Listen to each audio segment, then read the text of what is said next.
પણ મારા મગજમાં નક્કી જ હતું કે મને જે દિવસે જે એક્ટિવિટીમાં ઇન્ટરેસ્ટ આવશે એટલા માટે પહેલા કીધા, કારણ કે મેં લાઈફમાં ક્યારેય એવું વિચાર્યું નથી કે મારે 80% લાવે છે 90% લાવે છે. I was happy with what વિચાર્યું. I got gold medal in my education છે મારા લાઈફમાં. મેં ક્યારે એટલે સુધી અચીવ કરવાનું પણ નહોતું વિચાર્યું. તો જ તમે આગળ વધી શકો. મેઇન વસ્તુ ને મહત્વની વસ્તુ કઈ રીતે શકશો એનું પ્લાનિંગ કરો. ડાયરેક્ટ એવું નહીં કે મારે અમારી વખતે ફર્સ્ટ ઓફ ઓલ હું થેન્ક્સ કહેવા માંગુ છું મારી આખી સ્કૂલને કે એ લોકોએ મને જેટલી પણ એક્ટિવિટીઝમાં પાર્ટ લેવા માટે હાજર કરી એ બધી એક્ટિવિટીઝને લઈને હું અત્યારે એટલી બધી ખુશ છું કે હું આટલી આગળ આવી શકી, આટલી ફ્લુઅન્ટલી બધા સાથે વાત કરી શકું છું. તો એના માટે thank you everyone, every faculty, everyone. અને બીજું કે આર્કિટેક્ચર લાઈન લેવા માટે તમારે 11th-12th પાસ કરવું પડે. અને પહેલા વચમાં એવું હતું કે કોમર્સ અને આર્ટ્સ વાળા પણ આર્કિટેક્ચર ડિપાર્ટમેન્ટમાં જોઈન કરી શકે, પણ આઈ થિંક હવે because of the structure subject they have categorise people. 10th standard pass કર્યું હતું. બધાને ખબર છે કે સંસ્કારથી હજી સુધી કેમ 11th-12th નથી ખોલ્યું. કોઈ એની ગેસ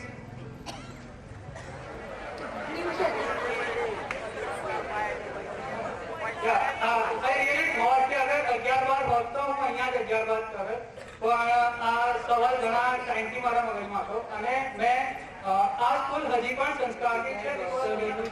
એન્જિનિયર બનવું છે તો ઘણા લોકોએ આંગળી ઊંચી કરી, પણ ટીચર બનવાનું કીધું તો અમારી કોઈ આંગળી ઊંચી નહીં કરી.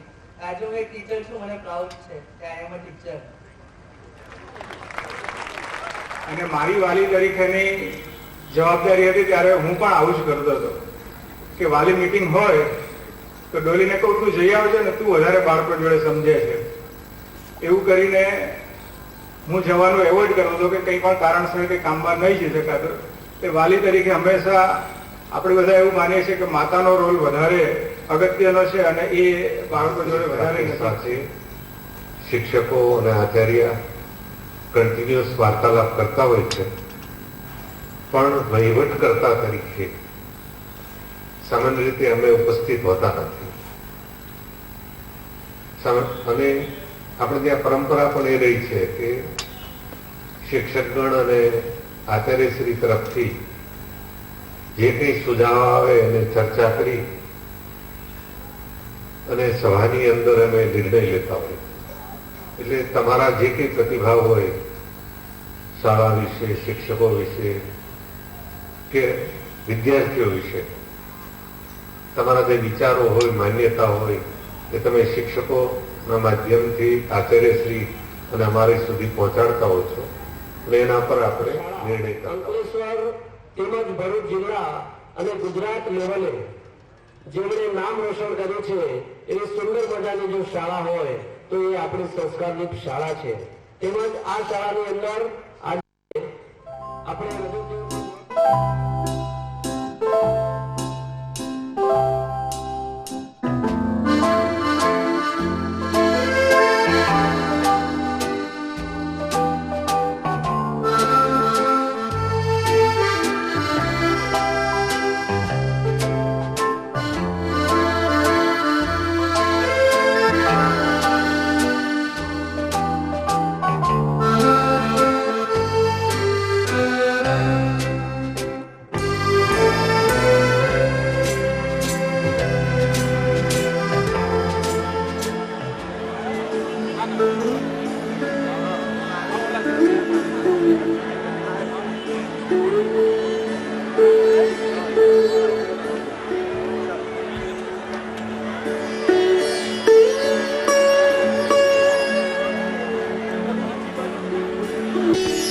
આખું જીઆઈડીસી ગ્રાઉન્ડ ગુંજી ઉઠે એટલા અવાજથી આપણે શરૂઆત કરીએ.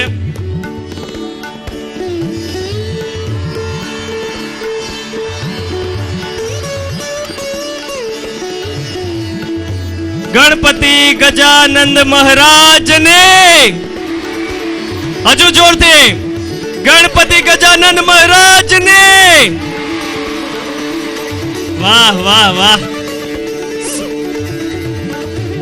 આ જબરજસ્ત અવાજ સાથે બોલો શ્રી ગણપતિ ગજાનંદ મહારાજને.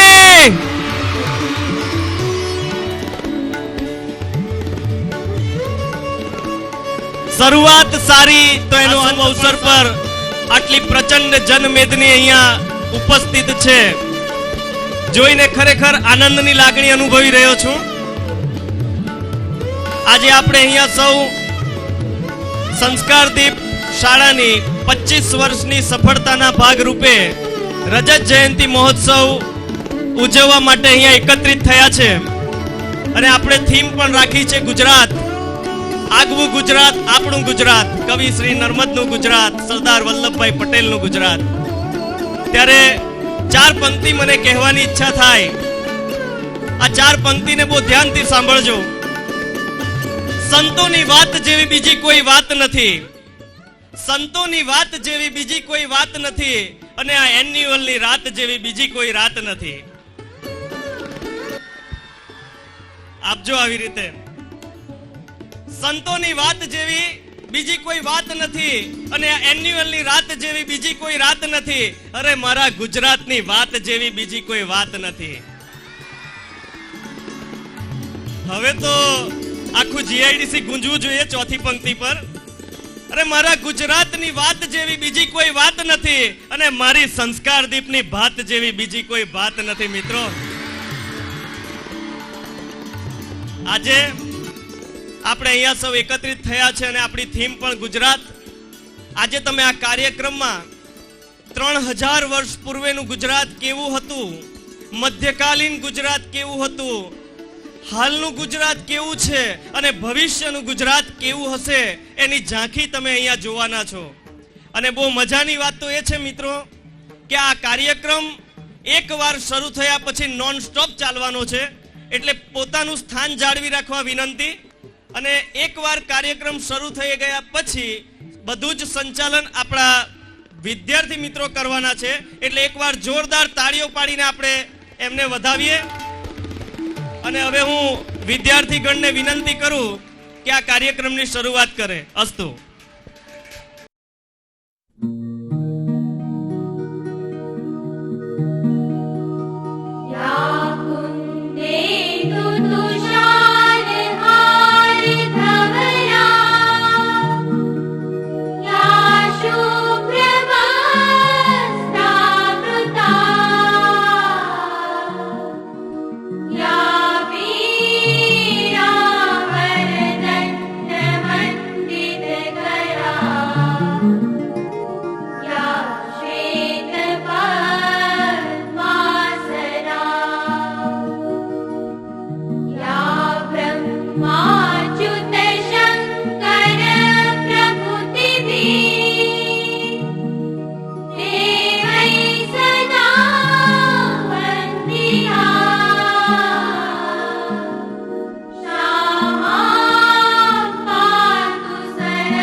સદાકાળ ગુજરાત, સદાકાળ ગુજરાત, સદાકાળ ગુજરાત, સદાકાળ ગુજરાત.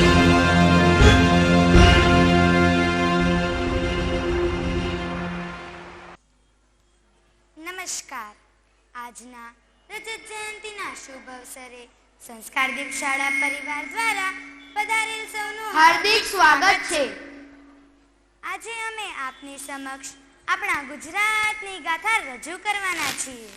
આપણે જે ભૂમિ પર વસીએ છીએ તેના વિશે આદિકાળથી જાણીએ તો જ સાચા ગુજરાતી કહેવાય, ખરું ને? તો ચાલો, પ્રસ્તુત છે સદાકાળ ગુજરાત. જય ગુજરાત, જય ગુજરાત, જય ગુજરાત, જય ગુજરાત, જય ગુજરાત, ગુજરાત, ગુજરાત, જય જય ગરવી ગુજરાત, જય ગુજરાત.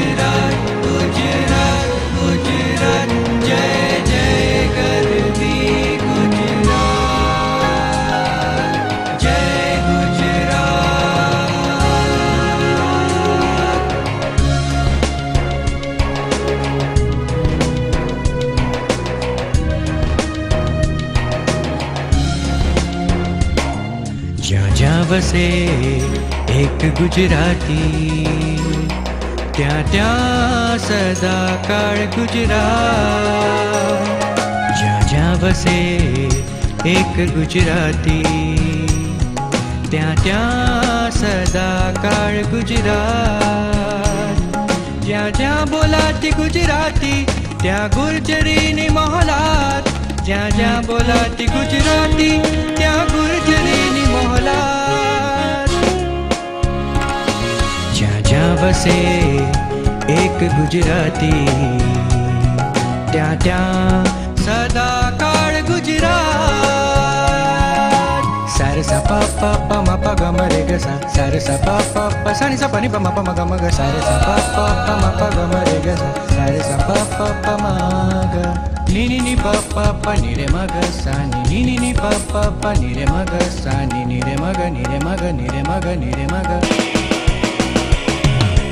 ઉત્તર દક્ષિણ પૂર્વ પશ્ચિમ જ્યાં ગુર્જર નવાસ. ઉત્તર દક્ષિણ પૂર્વ પશ્ચિમ જ્યાં ગુર્જર નવાસ. સૂર્ય તણા કિરણો દોડે ત્યાં સૂર્ય તાણો પ્રકાશ.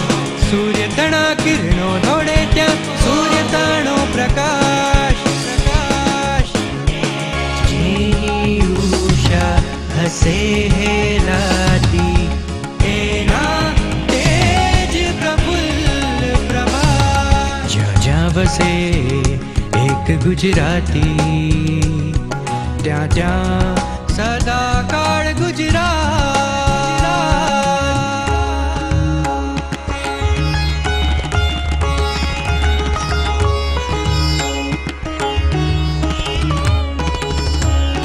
સા પ પ સા ની સા ની પ મ પ મ ગ સા, પ પ સા ની સા ની પ મ પ મ ગ, ગ મ પ ની પ મ ગ મ ગ ગ ની ગ સા, ગ મ પ ની પ મ ગ મ ગ ગ ની ગ સા. સા સોમ તારા દે દે સોમ તારા સા દે ગ ગ ના દે ગ ગ સોમ પ ગ મ ની દે ના દે ના ના સા ના દે ના દે ના ના સા ના દે ના દે ના ના સા ના.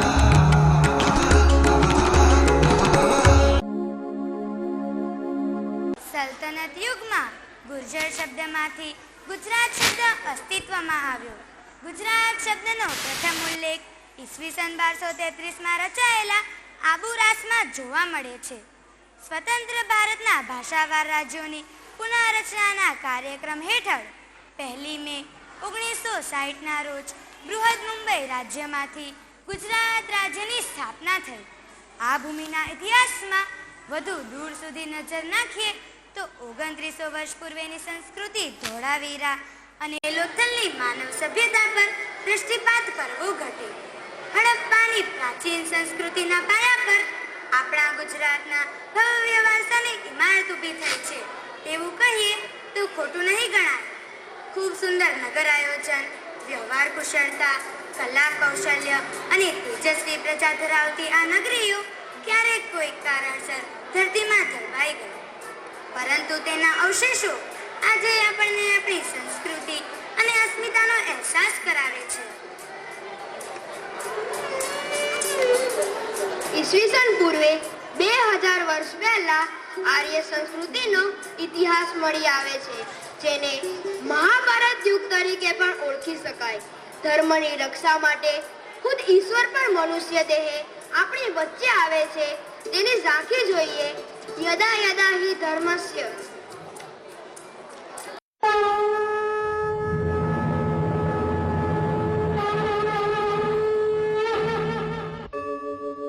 यदा यदा हि धर्मस्य ग्लानिर्भवति भारत अभ्युत्थानम् अधर्मस्य तदात्मानं सृजाम्यहम् परित्राणाय साधूनां विनाशाय च दुष्कृतां धर्म संस्थापनार्थाय संभवामि युगे युगे. કાંઠે યાદવોને વસાવવા માટે શ્રી કૃષ્ણએ વિશ્વકર્મા દ્વારા એક ભવ્ય નગરનું નિર્માણ કરાવ્યું. આ દ્વારિકા નગરીના રાજા બની શ્રી કૃષ્ણએ એક આદર્શ રાજ વ્યવસ્થા ઊભી કરી. એ દ્રષ્ટિએ જોઈએ તો ગુજરાતના પ્રથમ રાજવી શ્રી કૃષ્ણ ગણાય. ખરું ને? તો ચાલો મારી સાથે દ્વારિકામાં આવવું છે ને? તો ચાલો જલ્દી જલ્દી. કહેવાય છે કે મૂળ દ્વારિકા નગરી સોનાની હતી, જે સમુદ્રમાં ડૂબી ગઈ. પુરાતત્વ ખાતા તરફથી તે અંગેના સંશોધનો પણ થઈ રહ્યા છે. તો ચાલો નિહાળીએ દ્વારિકાના રાજાની કૃતિ.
અરે વાહ, આપણે તો શ્રી કૃષ્ણની સુવર્ણ નગરી દ્વારિકાના દર્શન કરીને જાણે ધન્ય થઈ ગયા.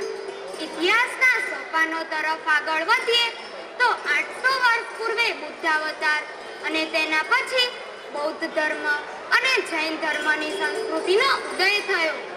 આગળના સોપાન તરફ વધુ ઝડપથી આગળ વધીએ તો 322 વર્ષ પૂર્વે ચાણક્ય જેવા ધર્મગુરુ અને તેમની પ્રેરણા તથા માર્ગદર્શનથી ચંદ્રગુપ્ત અને બિંદુસાર જેવા પ્રભાવી રાજાઓ થઈ ગયા. પણ આપણી રાષ્ટ્ર મુદ્રામાં જેમનો ઉલ્લેખ છે તેવા ચક્રવર્તી રાજા અશોકની રાજ્ય વ્યવસ્થા અને મનોકલ્યાણ માટે કરેલા કામો ધ્યાન ખેંચે છે. ગુજરાતના જૂનાગઢમાં રાજા અશોકના ધર્મ અને માનવતાના સંદેશા આજે પણ જોવા મળે છે. તો પ્રસ્તુત છે ગુજરાતમાં અશોકના શિલાલેખો નાટક દ્વારા.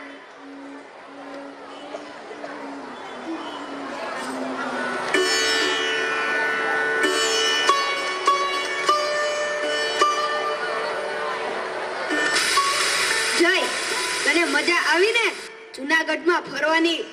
હા હા મિહિર, ગિરનારના પર્વત, ઉપરકોટનો કિલ્લો, મ્યુઝિયમ, દામોદર કુંડ અને ભવનાથ મહાદેવના દર્શન કરી હું તો ધન્ય ધન્ય થઈ ગયો. ખૂબ જ મજા આવી ગઈ. જય, એ તો કંઈ જ નથી. આવતીકાલે હું તને એક ખૂબ જ અગત્યની જગ્યાએ લઈ જવાનો છું. એ વળી હજુ શું બાકી રહી ગયું? એ છે અશોકનો શિલાલેખ. શિલાલેખ? એ વળી શિલાલેખ એટલે શું? જય, પહેલાના વખતમાં અત્યારની જેમ વોટ્સઅપ મેસેજ મોકલવાની સુવિધા નહોતી. અરે પહેલાના વખતમાં તો પ્રજાને સંદેશો આપવા માટે પથ્થરો ઉપર ઉપદેશો કોતરવામાં આવતા. ઉપદેશો, એવો જ એક ઉપદેશ રાજા અશોકે કોતરાવેલો. અરે હા જય, રાજા અશોકનો ઇતિહાસ તો ખૂબ જ લાંબો છે. તારે હજુ રાજા અશોક વિશે વધુ જાણવું હોય ને તો આજે જ આપણા ટાઉન હોલમાં રાજા અશોક વિશે નાટક ભજવવાનું છે. હા હા મિહિર, જરૂર. ચાલ આપણે તે નાટકને જઈ નિહાળીએ.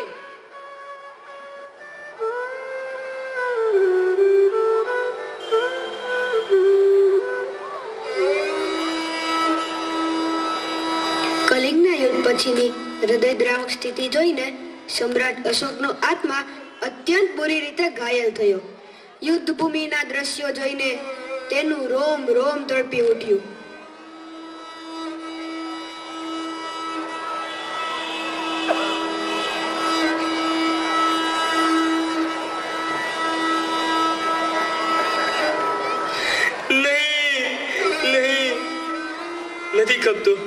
નથી ખપતો મને આવો વિજય.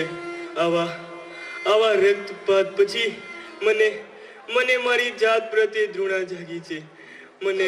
મને મારી જાત પ્રત્યે ધૃણા જાગી છે. આ મહાપાપ છે. આ મહાપાપ છે. આ યુદ્ધ પછી શાંતિ નહીં અશાંતિ સર્જાશે. શાંતિ નહીં અશાંતિ સર્જાશે.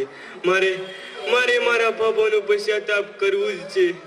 મારે મારા પાપોનું પશ્ચાતાપ કરવું જ છે. પ્રભુ મને માર્ગ બતાવો. પ્રભુ મને માર્ગ બતાવો.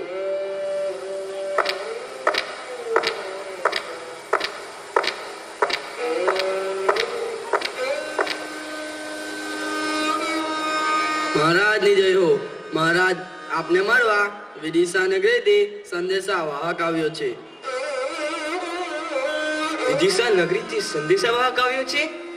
તો તે જરૂર રાણી વિદિશાનો જ સંદેશ લાવ્યો હશે.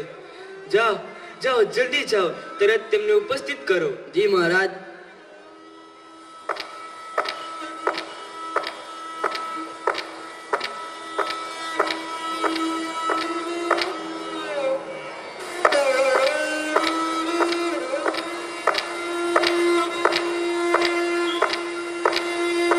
મહારાજની જય હો. બોલો શું સંદેશ લાવ્યા છો? મહારાજ, વિદિશા નગરીમાં બધા ક્ષેમ કુશળ છે, પરંતુ આપે કલિંગના યુદ્ધમાં આ રક્તપાત આચર્યો છે તેનાથી રાણી વિદિશા ખૂબ જ નારાજ થયા છે. તેથી તેમણે આપના પુત્ર મહેન્દ્ર, આપની પુત્રી સંઘમિત્રા આપને સોંપી બૌદ્ધ ધર્મની દીક્ષા લઈ સાધ્વી બની ગયા છે. નહીં નહીં, મને માફ કરો રાણી, મને માફ કરો.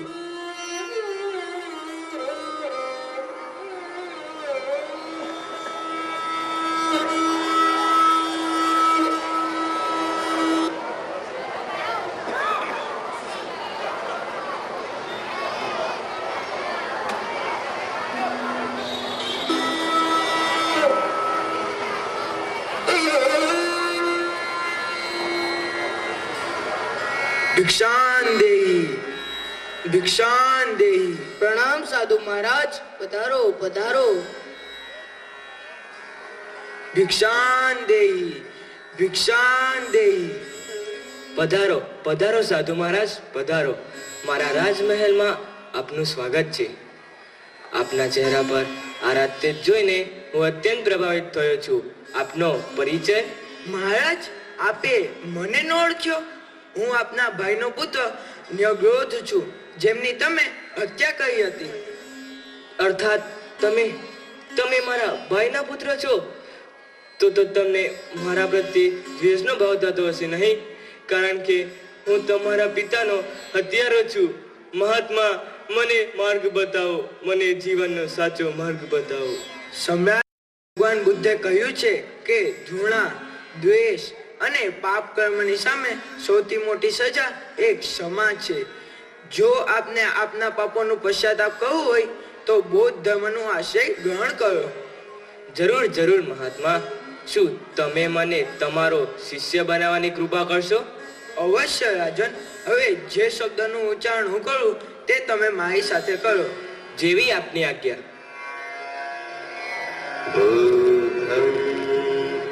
શરણં ગચ્છામિ,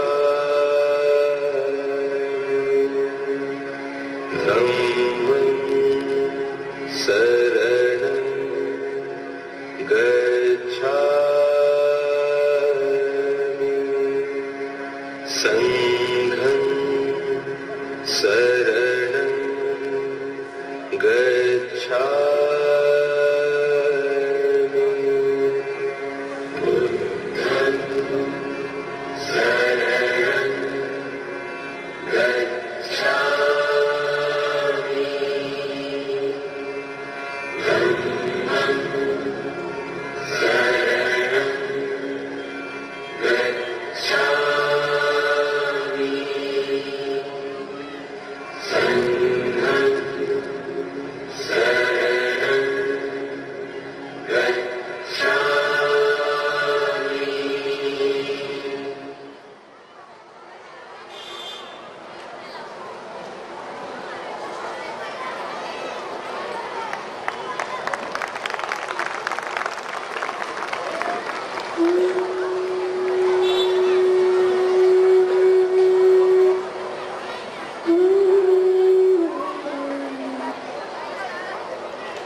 સમ્રાટ અશોકે બૌદ્ધ ધર્મનો અંગીકાર કર્યો અને જુદા જુદા સાધુ સંતોને મળતા રહ્યા.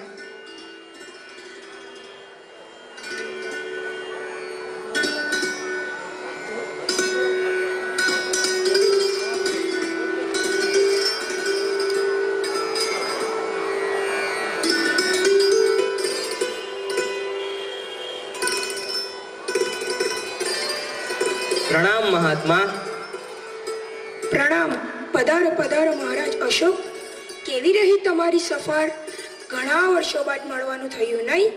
મહાત્મા, હું બૌદ્ધ ધર્મના પ્રચાર માટે દેશભરમાં ફર્યો છું. મારા અધિકારીઓને પણ મેં ધર્મ ઉપદેશની આજ્ઞા કરી છે.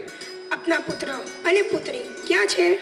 મારો પુત્ર મહેન્દ્ર અને પુત્રી સંઘમિત્રાને મેં ધર્મ પ્રચાર માટે શ્રીલંકા મોકલ્યા છે. બંતે, સમ્રાટ અશોકે દેશભરમાં સ્તૂપો, વિહારો અને મઠો બંધાવ્યા છે. હા હા બંતે, સમ્રાટે રાજ્યભરમાં શિકાર પર પ્રતિબંધ મૂક્યો છે. અતિ સુંદર, અતિ સુંદર. સમ્રાટ અશોકે દેશભરમાં શિલાલેખો કોતરાવ્યા છે. ગુજરાતના ગીરમાં આવેલા જુનાગઢ શહેરમાં પણ રાજા અશોકે શિલાલેખ કોતરાવ્યો છે, જેમાં ભગવાન બુદ્ધના પ્રેમ, દયા, કરુણા, અહિંસા અને અનુકંપા જેવા સિદ્ધાંતોના પ્રચાર ઉપર ભાર મૂકવામાં આવ્યો છે. મહારાજ, તમે ખરા અર્થમાં તમારા પાપોનું પ્રાયશ્ચિત કર્યું છે. એક સાચા ધર્મોપદેશક તરીકે ઇતિહાસમાં આપનું નામ અમર બની રહેશે, અમર બની રહેશે. મહાત્મા, આપનો અને ભગવાન બૌદ્ધનો આશીર્વાદ અને કૃપા મુझ પર બની રહે.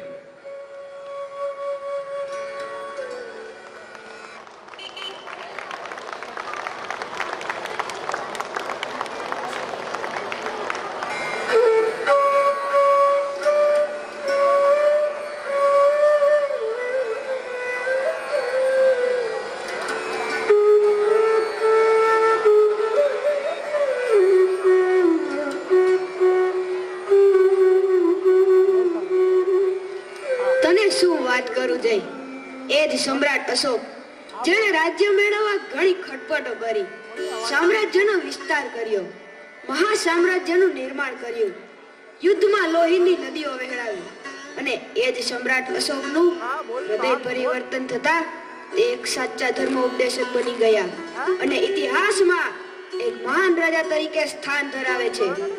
મિહિર, હવે મને સમજાયું રાજા અશોક અને તેના શિલાલેખોનું મહત્વ. મને ખૂબ મજા આવી. તેમજ સમ્રાટ અશોકનો અનોખો ઇતિહાસ જાણીને મને ખૂબ આનંદ થયો, મજા પડી ગઈ. મિહિર, હવે હું મારા ગામે જઈ મારી શાળાના શિક્ષકને જઈને કહીશ કે આ વર્ષનો પ્રવાસ જૂનાગઢમાં જ રાખે. તો જોઈને સમ્રાટ અશોકની ભવ્યતાને, પ્રાચીન ગુજરાતના ઇતિહાસની તવારીખમાં હવે આગળ વધીએ તો ઈસવીસનની શરૂઆતના વર્ષોમાં કુષાણથી પલ્લવ વંશ સુધીના શાસન વખતે ગુજરાતની સંસ્કૃતિ અને સભ્યતાની પ્રશંસા તે સમયે ગુજરાતની મુલાકાતે આવેલા ચીની યાત્રી હુએનસાંગની નોંધમાં આજે પણ જોવા મળે છે.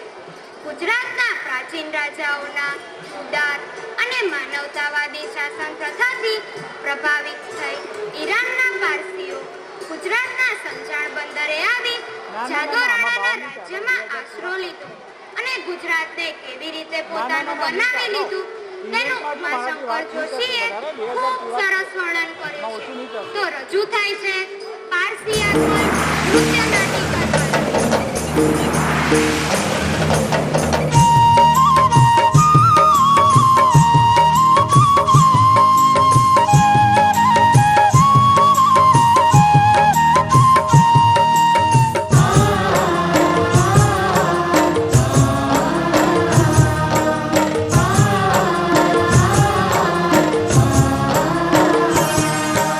પારસી પૂજક અગ્નિ નાજે, ઈરાન છોડે નિજ ધર્મ કાજે. સૌ પારસી પૂજક અગ્નિ નાજે, ઈરાન છોડે નિજ ધર્મ કાજે.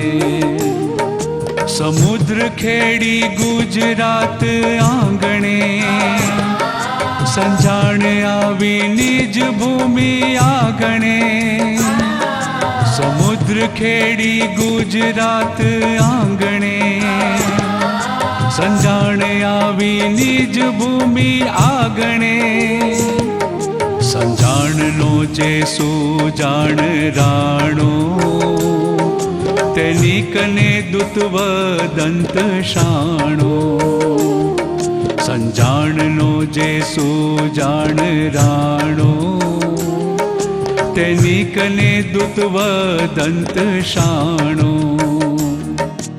વિદેશી વસવાટ આપો,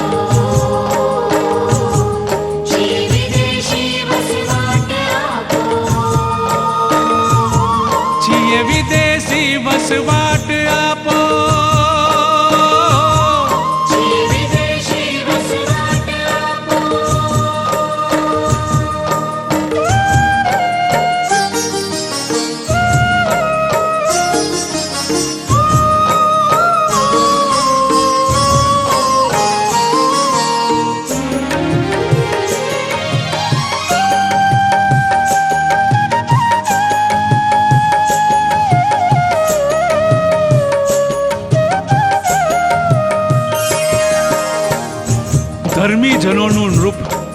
આપો. રાણું વિચારે તો શું ભોય છે ના. વસી નવી કો વસ્તી શકે ના. કહ્યું દહીં દૂધ ભરેલ પ્યાલો. કહેજે ગુરુને અમ ભેટ આલો.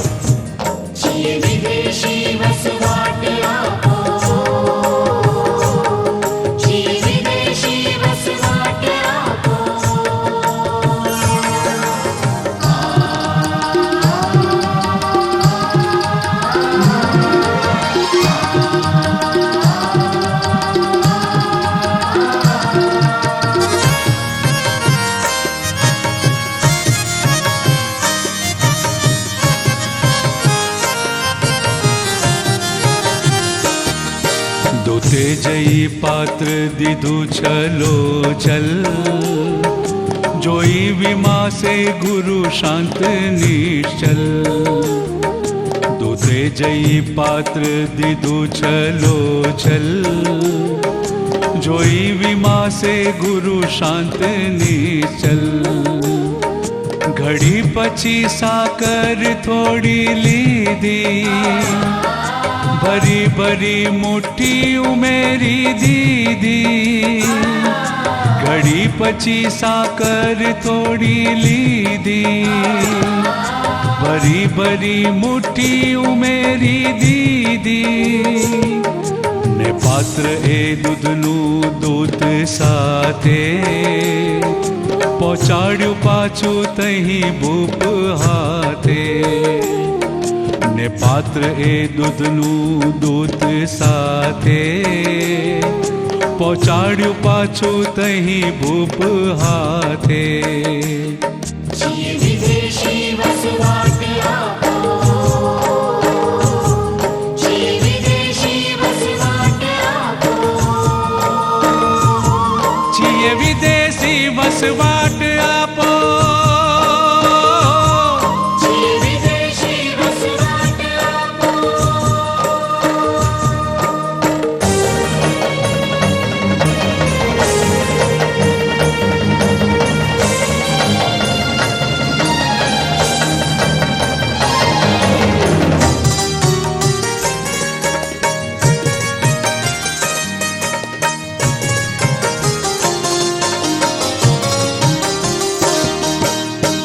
જોયું નૃપે બિંદુ તૃણેથી ચાખી. રે દૂધમાં સાકર છે શું નાખી.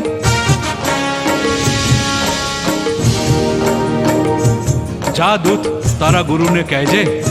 થશે તમારો વસવાટ સહેજે.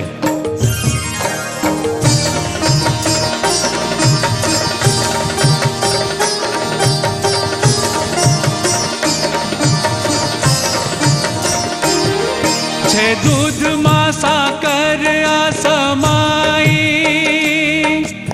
એવા જ રહેજો બની ભાઈ ભાઈ. છો ગોર છો ધીર ગભીર વીર. છો ગોર છો ધીર ગભીર વીર. મા ભૂમિનું નિવડશો જ હીર. મા ભૂમિનું નિવડશો જ હીર. મા ભૂમિનું નિવડશો જ હીર. વર્ષો હજાર એક પછી વહી ગયા. છે પારસી ગુર્જરી હીર થઈ રહ્યા. વર્ષો હજાર એક પછી વહી ગયા. છે પારસી ગુર્જરી હીર થઈ રહ્યા. છે પારસી ગુર્જરી હીર થઈ રહ્યા. છે પારસી ગુર્જરી હીર થઈ રહ્યા. છે પારસી ગુર્જરી હીર થઈ રહ્યા.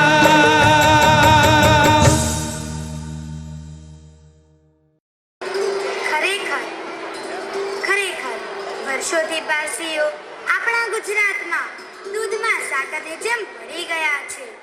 ગુજરાતમાં સોળે કળાએ જેની કીર્તિની ગાથા ગવાઈ હોય અને કનૈયાલાલ મુનશીની કલમે અનેક પુસ્તકો લખાયા હોય તેવા સોલંકીઓ ઈસવીસન 1235માં આપણે પહોંચી ગયા. તે સમયે પાટણ સૌથી સમૃદ્ધ શહેર ગણાતું. સિદ્ધરાજ જયસિંહ, મીનળ દેવી, રાખેંગા, કુમારપાળ અને હેમચંદ્રાચાર્ય જેવા પાત્રો આજે નજર સમક્ષ દેખાય છે. તે સમયે આ રાજાઓની પ્રેરણા તથા માર્ગદર્શન આપનાર ધર્મગુરુ હેમચંદ્રાચાર્ય દ્વારા મંદિરોના જીર્ણોદ્ધાર તથા ભાષાની સમૃદ્ધિ માટેના કાર્યો કરવાની પ્રેરણા મળી. સિદ્ધ હેમ સપ્તાહનું શાસન વ્યાકરણના આ ગ્રંથની રચના દ્વારા તેમણે સાહિત્ય ક્ષેત્રે ખૂબ મહત્વનું પ્રદાન કર્યું. આ ગ્રંથનું ભવ્ય રીતે વિમોચન થયું. કોઈ પુસ્તકની વિમોચન વિધિ આવી ભવ્ય રીતે થાય તે ખરેખર અદ્ભુત ઘટના હતી. કદાચ સાહિત્યને કે પુસ્તકોને ઈશ્વર સમાન ગણવામાં આવતા હતા તેની આ સાબિતી છે.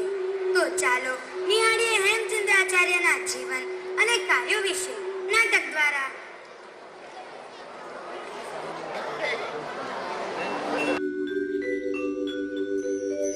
આચાર્ય હેમચંદ્રાચાર્યનો જન્મ વિક્રમ સંવત 1145ના કારતક સુદ પૂનમના દિવસે થયો હતો. તેમના પિતાનું નામ ચાચીગ અને માતાનું નામ પાહિણી હતું. તેમનું બાળપણનું નામ ચાંગદેવ હતું. માતા પાહિણી ઘરના કામોમાં વ્યસ્ત છે. બાળક ચાંગદેવ આંગણામાં રમી રહ્યા છે, જ્યાં એક જૈન ધર્મગુરુનું સાધુઓ સાથે આગમન થાય છે.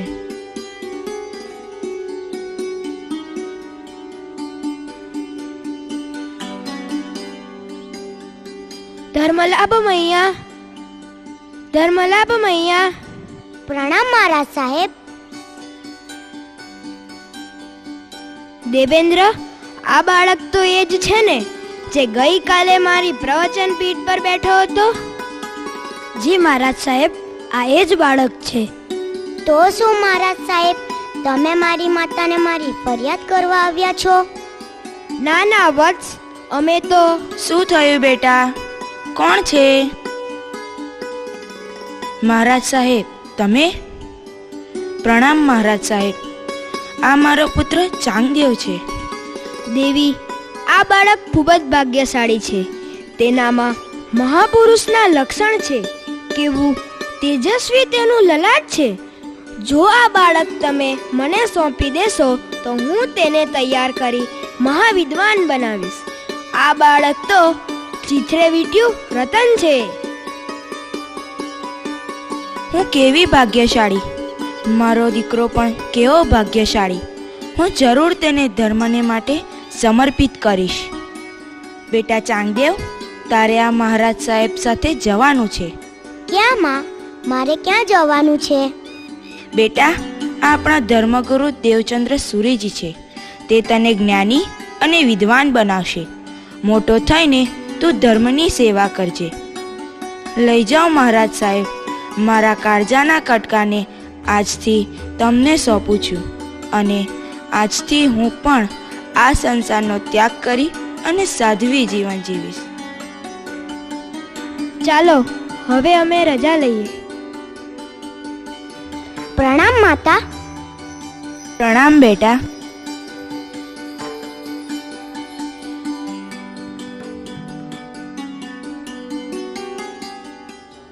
આમ આચાર્ય દેવચંદ્ર સુરીજી બાળક ચાંગદેવને લઈ ખંભાતમાં સ્તંભનપુરના મઠમાં ગયા અને ત્યાં તેને ધર્મનો અભ્યાસ કરાવ્યો. ચાંગદેવને 9 વર્ષની ઉંમરે દીક્ષા આપવામાં આવી, જેમાં ખંભાતના ઉદ્યયન મંત્રીએ મોટો ઉત્સવ મનાવ્યો. દીક્ષા બાદ બાળક ચાંગદેવ સોમચંદ્ર મુનિ તરીકે ઓળખાવા લાગ્યા. તેમણે સતત 12 વર્ષ સુધી ધર્મનો અભ્યાસ કર્યો અને વિદ્વાન બન્યા. આ સમયગાળામાં તેમણે અનેક જૈન મંદિરો અને મઠોની સ્થાપના કરી. તેમણે વ્યાકરણ વિશે ઘણો ઊંડો અભ્યાસ પણ કર્યો. તેમની આ સિદ્ધિઓને કારણે સમય જતાં તેઓ હેમચંદ્રાચાર્ય તરીકે ઓળખાયા. આ સમયગાળા દરમિયાન પાટણના મહારાજા સિદ્ધરાજ જયસિંહ ધારાનગરીથી ઘણો મોટો ખજાનો લાવ્યા હતા, જેમાં ઘણા બધા જૂના ગ્રંથો પણ હતા.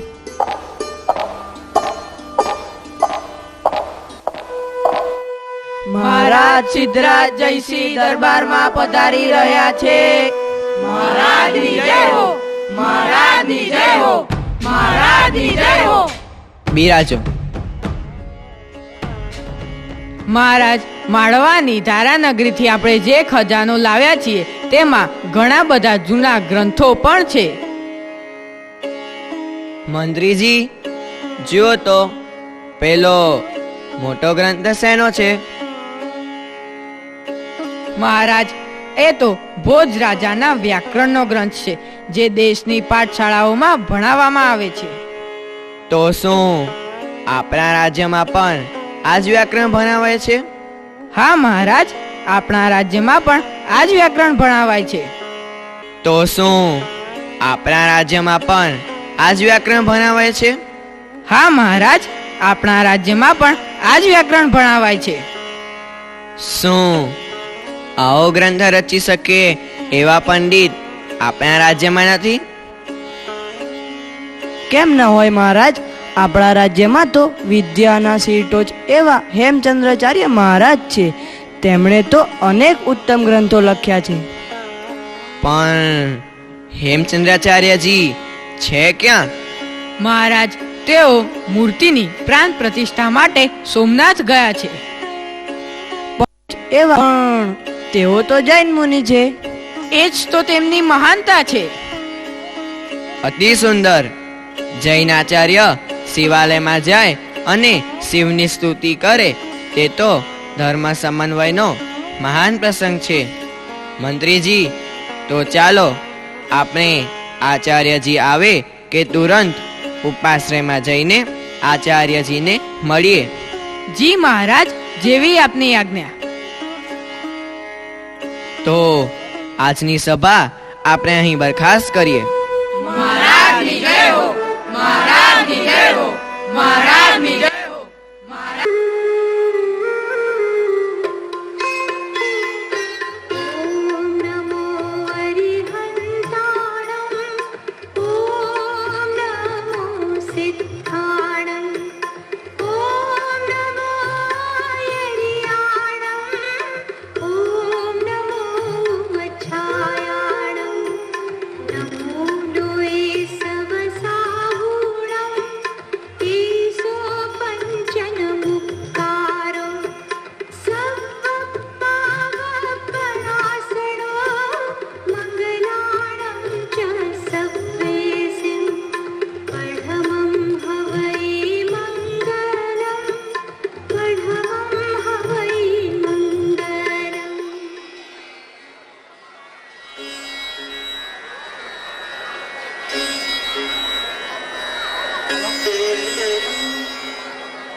પ્રણામ આચાર્યજી. પ્રણામ મહારાજ. પધારો, બિરાજો મહારાજ. કહો, શું કામ પડ્યું? આચાર્યજી, માળવાની ધારાનગરીથી અમે જે ગ્રંથ ભંડાર લાવ્યા છીએ તેમાં રાજા ભોજના વ્યાકરણનો ગ્રંથ પણ છે. તો મારી એવી ઈચ્છા છે કે તમે એવો ગ્રંથ રચો જે આપણી ભાષામાં આપણા રાજ્યની પાઠશાળાઓમાં વિદ્યાર્થીઓને ભણાવવામાં આવે, જેથી વિદ્યાર્થીઓને શીખવામાં સરળતા રહે અને પાટણની પ્રતિષ્ઠા પણ વધે. આ તો ઘણા આનંદની વાત છે. વિદ્યા તો વેચવાથી વધે. વત્સ, હું જરૂર લખીશ. મંત્રીજી. જી મહારાજ. દેશભરમાંથી વ્યાકરણને લગતા ઉત્તમ ગ્રંથો મંગાવો અને આચાર્યજીને જોઈતી તમામ સામગ્રી પૂરી પાડો. પ્રધાનજી. જી મહારાજ. રાજ્યના તમામ કવિગણને પણ આચાર્યજીની મદદમાં લગાડો.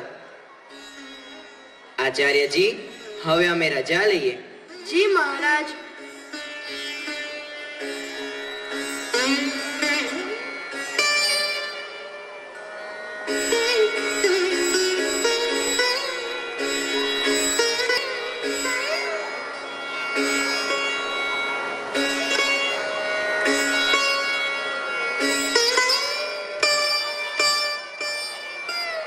આખરે હેમચંદ્રાચાર્ય દેશના જુદા જુદા ભાગોમાંથી લાવવામાં આવેલા વ્યાકરણ ગ્રંથોનો અભ્યાસ કરી 2-3 વર્ષની મહેનત બાદ જૂની ગુજરાતી ભાષામાં અદ્ભુત વ્યાકરણ ગ્રંથની રચના કરી.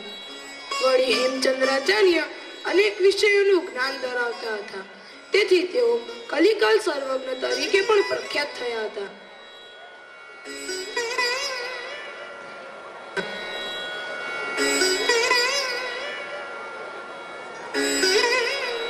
આચાર્ય હેમચંદ્રાચાર્ય દરબારમાં પધારી રહ્યા છે.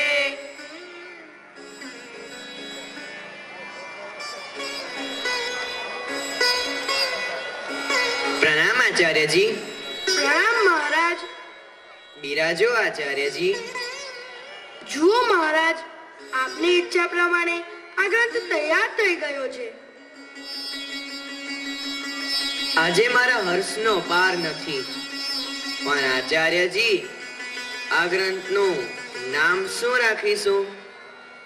કવિરાજ, તમે બધા મળીને પણ કંઈક વિચારો.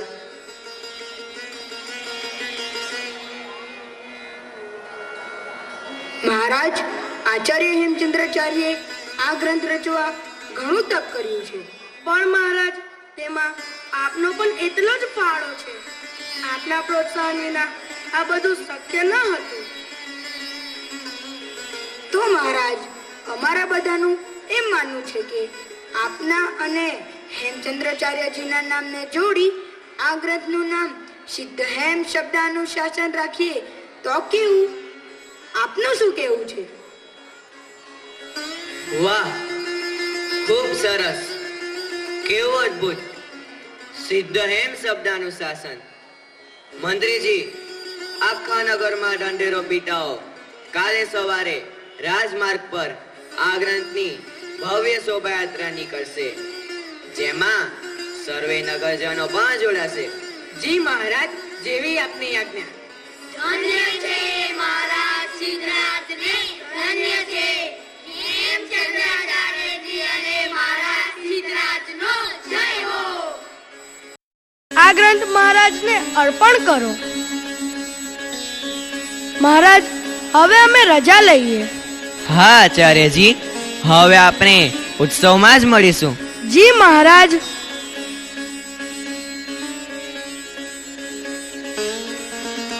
કવિરાજ. જી મહારાજ. આ ગ્રંથને રાજભંડારમાં સ્થાન આપો. જી મહારાજ, જેવી આપની આજ્ઞા. અહીં આપણે આ સભા બરખાસ્ત કરીએ. મહારાજની જય હો, મહારાજની જય હો, મહારાજની જય હો, મહારાજની જય હો, મહારાજની જય હો, મહારાજની જય હો, મહારાજની જય હો, મહારાજની જય હો. કહેવાય છે કે સિદ્ધરાજે 300 લૈયાઓ દ્વારા 3 વર્ષમાં આ વ્યાકરણ ગ્રંથની 300 નકલો તૈયાર કરાવી અને જુદા જુદા ધર્મના વડાને હિન્દુસ્તાનના વિવિધ ભાગોમાં તેમજ શ્રીલંકા અને નેપાળમાં પણ તેની નકલો મોકલવામાં આવી.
આજ પાટણમાં સૂરજ સોહાય રે, આજ ઉત્સવ અમૂલો ઉજવાય રે, આજ ઉત્સવ અમૂલો ઉજવાય રે, આજ પાટણમાં સૂરજ સોહાય રે, આજ પાટણમાં સૂરજ સોહાય રે, આજ ઉત્સવ અમૂલો ઉજવાય રે, આજ ઉત્સવ અમૂલો ઉજવાય રે.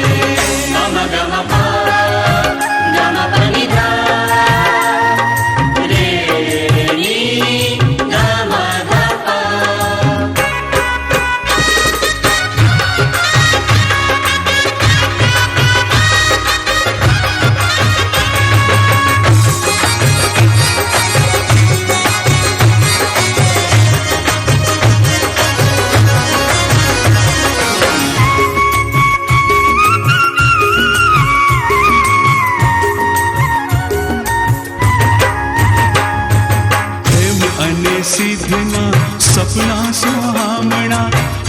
એ તો સાકાર થાય રે, આજે તો સાકાર થાય રે.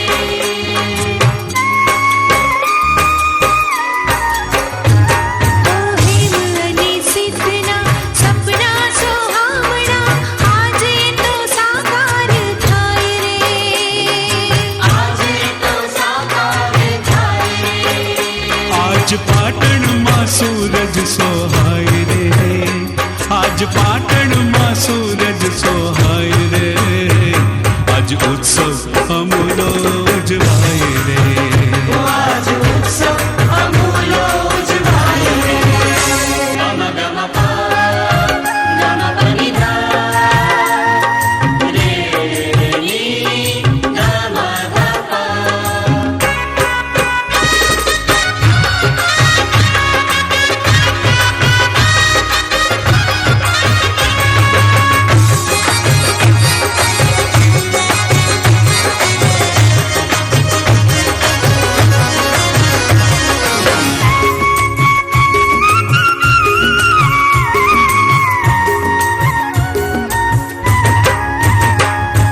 રસના ઉપાસી રૂડા જ્ઞાનના પ્રવાસી, સિદ્ધ હેમ શબ્દાનું શાસન બિરદાવી,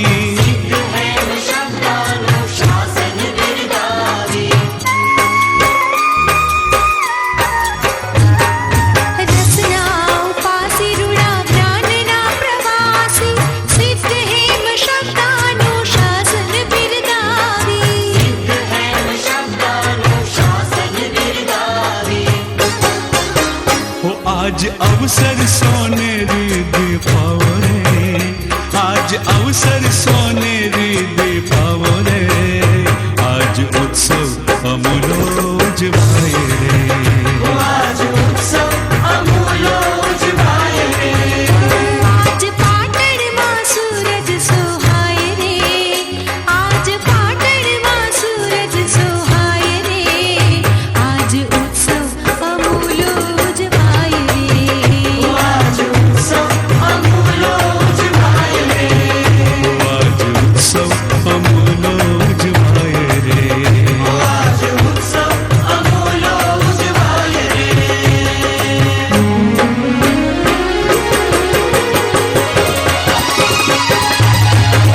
नाचो रे गाओ रे, गाओ रे नाचो रे, नाचो रे गाओ रे, गाओ रे नाचो रे. आज પાટણમાં સૂરજ સોહાય રે, आज उत्सव अमूलो उजवाय रे.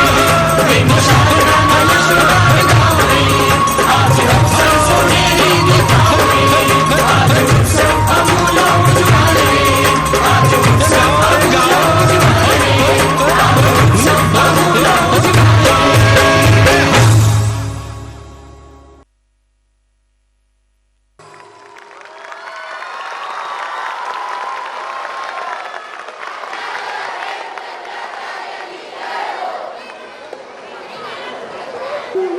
ધન્ય છે હેમચંદ્રાચાર્યને કે જેમણે આપણને મહાગ્રંથનો આસ્વાદ કરાવ્યો અને તેથી પ્રજા સૌગેલી બની ગઈ. પ્રાચીન યુગમાં બનેલી ઉત્તમ સ્થાપત્યોના નમૂના સમી વાવો સમગ્ર વિશ્વનું ધ્યાન ખેંચે છે. વાવ એટલે પગથિયાવાળો કૂવો જેમાં એકમુખી, બેમુખી, ત્રણમુખી કે ચાર મુખવાળી એમ જાત જાતની વાવો જોવા મળે. અડીકડી વાવ, રાણકી વાવ, અડાલજની વાવ વગેરે કઈ કેટલાય નામો ગણાવી શકાય. આ વાવના પગથારે બેસીને સ્ત્રીઓ ચારે તરફ દિવાલોમાં કોતરેલ ધર્મ અને સંસ્કૃતિની બાબતો નિહાળીને પોતાના જ્ઞાનમાં વૃદ્ધિ કરતી. આપણા ગુજરાતની સંસ્કૃતિમાં એવા ઘણા અજોડ પાત્રો છે કે જેમણે લોકહિત માટે ઘણા પ્રયત્નો કર્યા. જેમાં લાખા વણજારાએ પણ મુસાફરો માટે વાવ બંધાવીને જનહિતના કાર્યો કર્યા, જેને આપણે વર્તમાન સમયમાં પણ યાદ કરી લઈએ. તો ચાલો માણીએ વાવનું ગીત.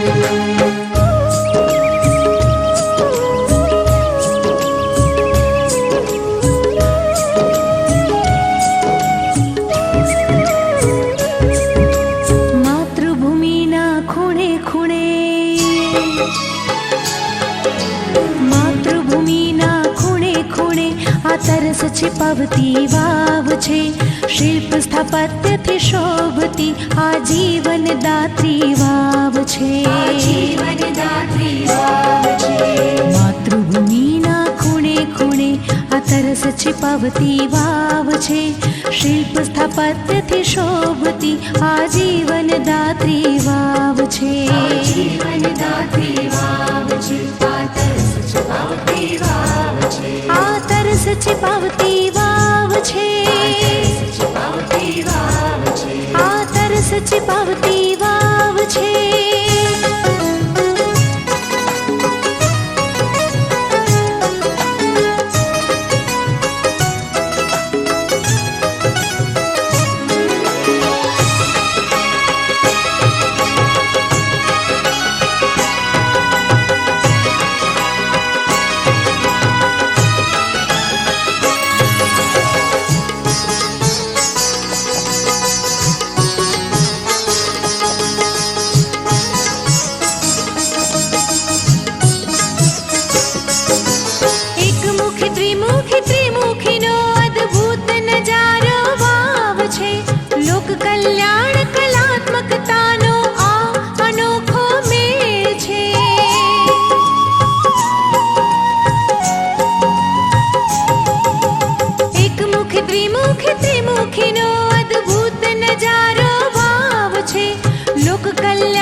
छिपावती वाव छे शिल्प स्थापत्यથી શોભતી આજીવન દાત્રી વાવ છે આજીવન દાત્રી વાવ છે આ તરસ छिपावती વાવ છે આ તરસ छिपावती વાવ છે छिपावती વાવ છે આ તરસ छिपावती વાવ છે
छिपावती वाव छे शिल्प स्थापत्यથી શોભતી આજીવન દાત્રી વાવ છે આજીવન દાત્રી વાવ છે આ તરસ छिपावती વાવ છે આ તરસ छिपावती વાવ છે छिपावती વાવ છે આ તરસ छिपावती વાવ છે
छिपावती वाव छे शिल्प स्थापत्यથી શોભતી આજીવન દાત્રી વાવ છે આજીવન દાત્રી વાવ છે પાતૃ કરતી